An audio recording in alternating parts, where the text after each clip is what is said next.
I love you. Thank you. And fellow Ohioans, I love you too. Thank you for coming out tonight. And as Allyson was saying, kind of launching this festival together. I feel like a couple days ago we were with my 91-year-old mother up in Columbus, Ohio. And my brother came up from Cincinnati. And so we saw my sister. So we really did reconnect with my personal family.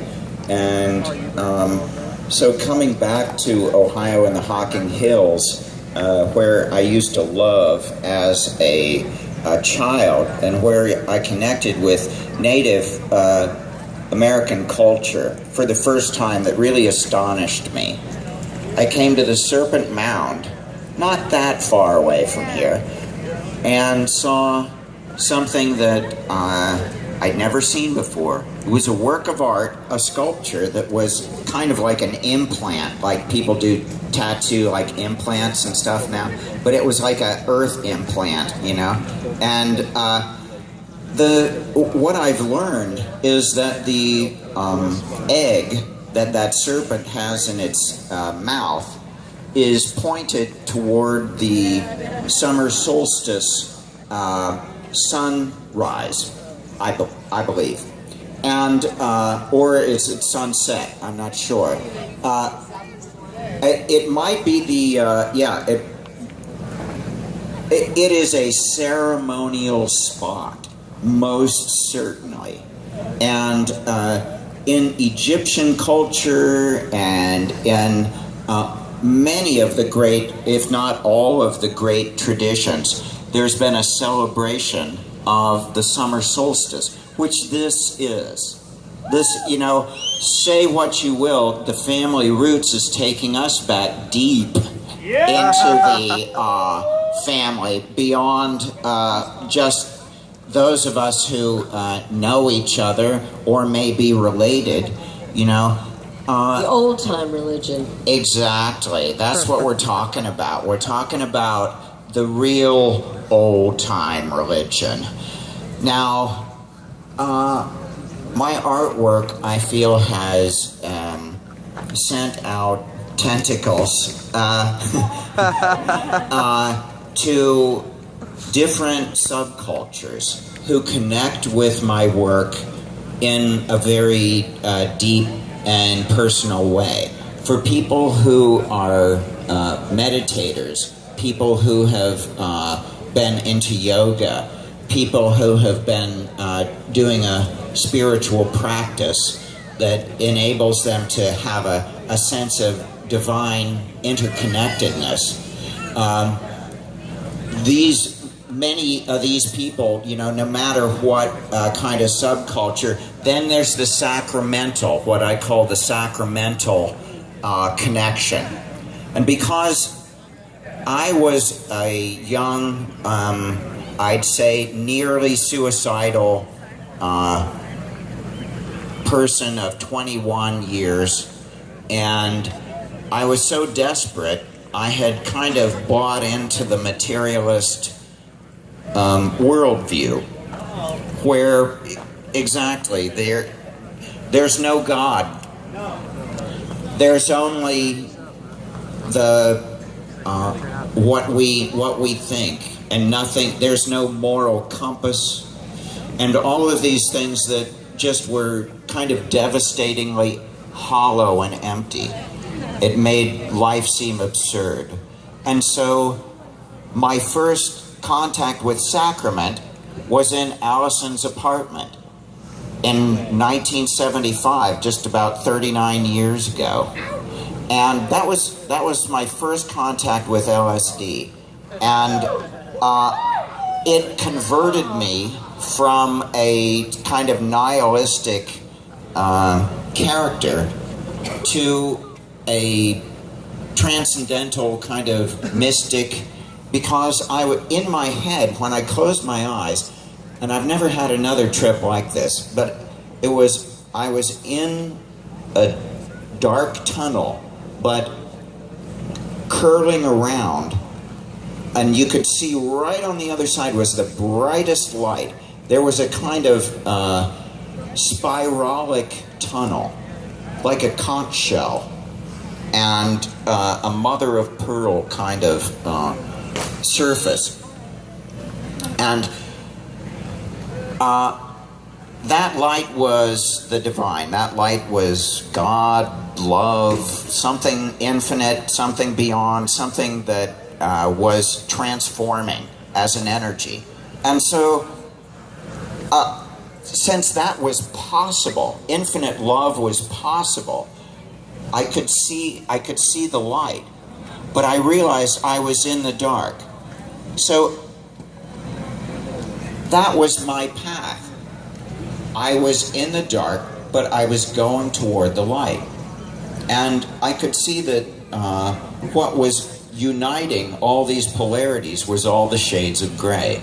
And so I decided I would change my name to Gray based on that experience. And that my life would be about bringing polarities together. And so that happened in Allyson's apartment, and You had me on I Saw God in Your Apartment. That was enough for me. Well, we stayed together ever since, basically. It was like cosmic glue. Allyson had been experienced, and I was not. But at that moment, I unwittingly joined a tribe, a sacramental subculture, and a sacramental tradition that goes back to the birth of Eastern and Western civilization that predates that in the shamanic cave art that respectable anthropologists are now saying that perhaps psychedelics were involved in the burst of art that was made, and the very difficult to explain sacred geometric kind of grids and various things that wind up in many of these caves, but nobody wants to talk about them, you know? And now they're starting to talk about them.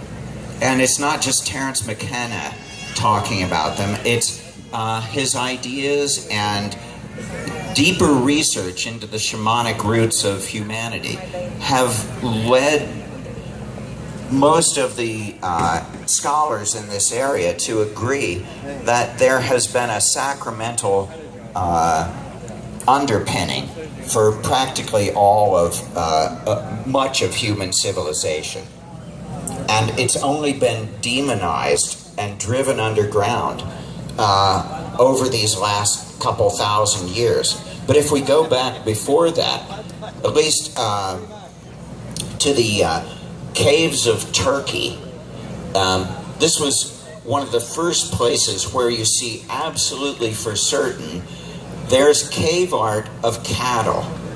This is cattle hoik, no less. But you see the cattle there, and then you see the mushrooms, and then you see little mushroom-headed people carrying mushrooms and kind of with a funny look on their face, you know, as they go ripping across the cave, you know, wall. And all kinds of strange beings that have mushroom heads on them. So we know that that tribe was definitely a psychedelic tribe, 10,000 years ago. And we found the medicinal use of cannabis and in shamans that have been found located in frozen in China, you know, from 6,000 years ago. So we have a lot of evidence that the sacraments have been friends of humanity, divine messengers, connectors of our family to the celestial and heavenly family. What we're experiencing as a sacramental kind of subculture is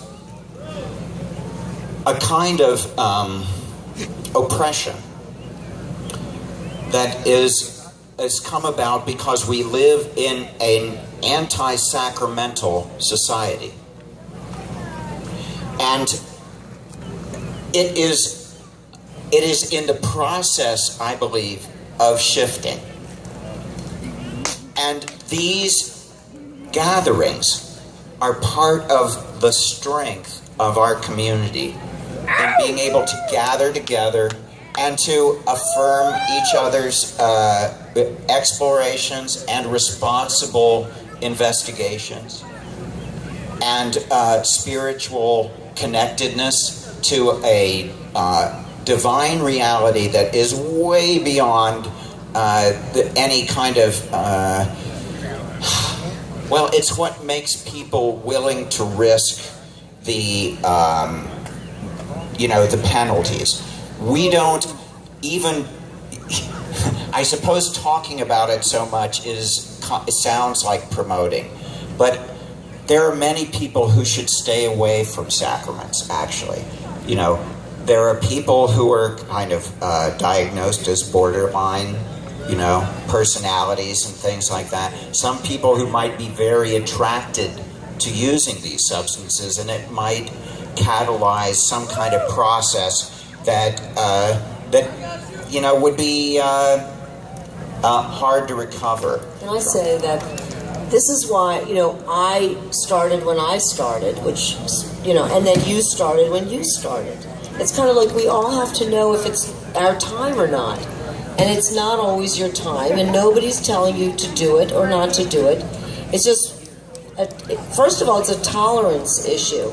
Like tolerating people who do it, who like to have sacrament as an enrichment in their life. And we promote having it be an enrichment in people's lives. Exactly. And exactly, not an escape, but a way into the core of reality and to your divine nature.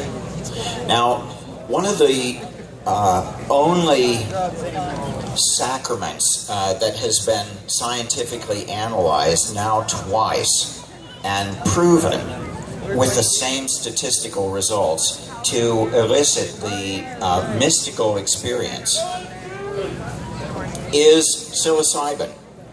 Psilocybin was used in the Good Friday experiment back in 1962 at Boston University, and then in 2006, Roland Griffiths from Johns Hopkins University basically replicated his findings in a much more controlled scientific experiment that demonstrated that 65% of the spiritually inclined people could have a full-blown mystical experience in the proper set and setting. And so, given these kinds of statistics, it of course asks the question, who could stand up to the psilocybin challenge as a religion that within 4 or 5 hours of experiencing a religious ceremony that you would have a connection with God, during that time? It might happen, but hardly anybody's been scientifically analyzed like this.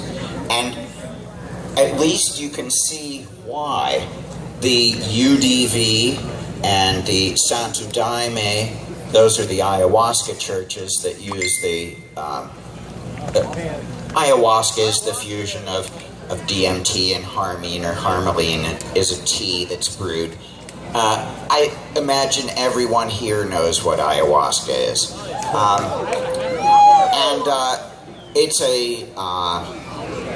Well, it's one of the visionary family, you know, of sacraments that comes from South America, and with the Mayan and Aztec culture and the shamanic culture down in the jungles there, they have one of the richest kind of flora of the sacrament.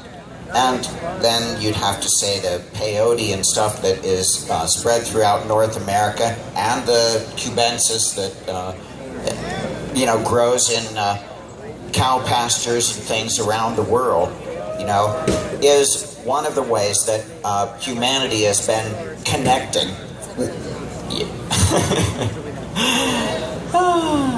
So all I wanted to do was say, let's see, now we wanted to talk about the birth of Eastern civilization. I would say could be considered the Rig Veda. The Rig Veda was the first known religious text. It was around 6,000